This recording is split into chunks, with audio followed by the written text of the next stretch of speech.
I will invite my friend Amar. Good evening. Well, what I'm going to do here this evening is to tell you how can you apply the concept of Bhagavad Gita, Upanishad, Vedas, Puranas, and all ancient Indian writings, because they are more relevant now than at any other time. And if you are either managing an operation, a business, or you are a business person, what I am going to tell you is how you can apply these things and get the highest productivity and innovation from your employees or from your business. Let me go slightly into the past, and I know my time limit, and I don't want to scare my friend Satinder. I remember the time, so leave me alone. Okay. Now, you know, India came into limelight in the whole world after Y2K. And many of you remember Y2K was year 2000, when it was expected that once the clock started to tick at year 2000, it is going to create an havoc. And Indians came and they entered in the technology era. Now, the world is entering into the new era, that is the knowledge era. Knowledge era requires brain.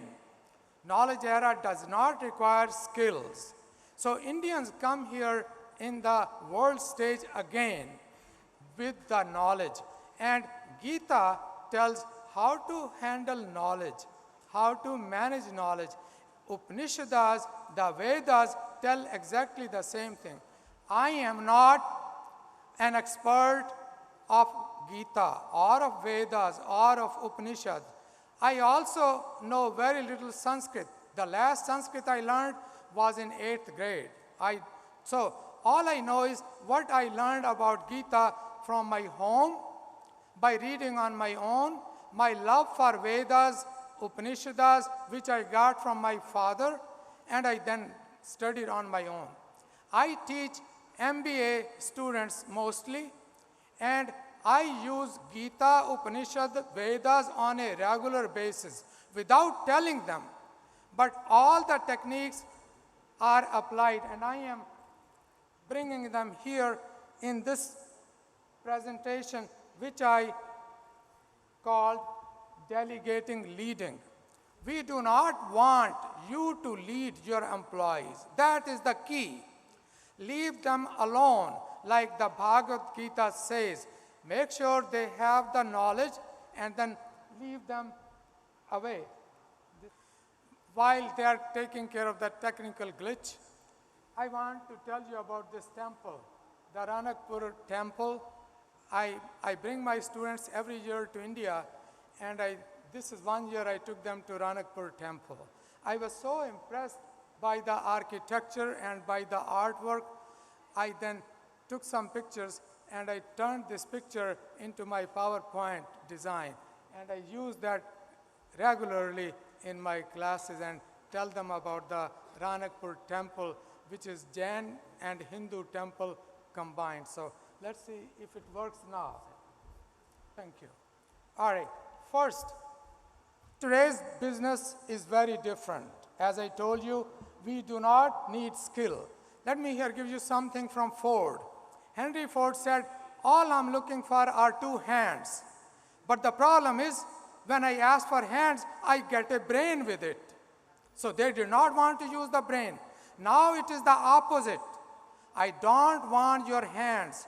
We have enough technology, robots and AI and all those to take care of hands. What I need is brain. So what does that mean? That means I want everybody in my company, in my management, to be able to use brain. So we tell us as managers, don't lead anybody. Leave them alone, because you do not know what is to be done and how to be done. But these people know.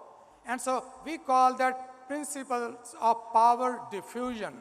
That means give power to others. And that is exactly what spiritualism says. what Gita says, what humanity says. So it's an application of that. So first principle is, I did it on my own. So lead people that after you are done telling them, they tell you, actually, I did it on my own. Nobody told me. That is the best kind of leadership. The guru who, after he gave you the guidance and you do, you say, actually, I did on my own. And that is exactly what we want, people to gain confidence and believe that they did on their own. And second, we want to bring in the principle of virtual leadership. Virtual leadership is like, I, in this case, bring the case of that Arjuna's combatant who was Naval, and he had to sacrifice his thumb to his guru because he had gotten training from Dronacharya simply by his idol rather than by going to any kind of school with him. So that is the concept used here. This means you can actually get leadership from anyone through virtual leadership. I have written a book on this. So if anybody would be interested, you can go buy the book on Amazon.com. So given the time I have, I am going to move fast. And then we have the process of how can you have leadership without actually engaging in that. First is what we call the leadership homeostasis. That means leave people alone, leave the team alone, and they will discover a leader. You do not want to appoint a leader because that is going to hinder progress. And second step is free followers from the yoke of loyalty. Do not expect your employees to be loyal to you or to the organization. They should be loyal to some kind of principles. And loyalty then brings in behavior that is not optimal. People then believe, I have to keep my boss happy, and we do not want to do that. Third step is lax encumbrances. Do not expect much from employees because that will somehow contain their thinking. Leave them alone, leave them free. And fourth step is vague discernments. Do not give rewards, do not give punishment for failure. In the knowledge world, which is the world we are now stepping into, there will be many failures. If you start to punish people for failures, the outcome will be they will not take risk. They will only pass time, and you do not want that. Also, do not reward them much. If you reward them much, then they will be expecting reward, and that will curtail their freedom. And MIT research has recently said, wherever there is knowledge involved, do not bring in reward. Although I had published this in year 2001, October, and MIT research actually empirically proved it only about 2 years ago. So then we get into fifth step, which is internalizer behavior. That is research from several authors. I have cited them here.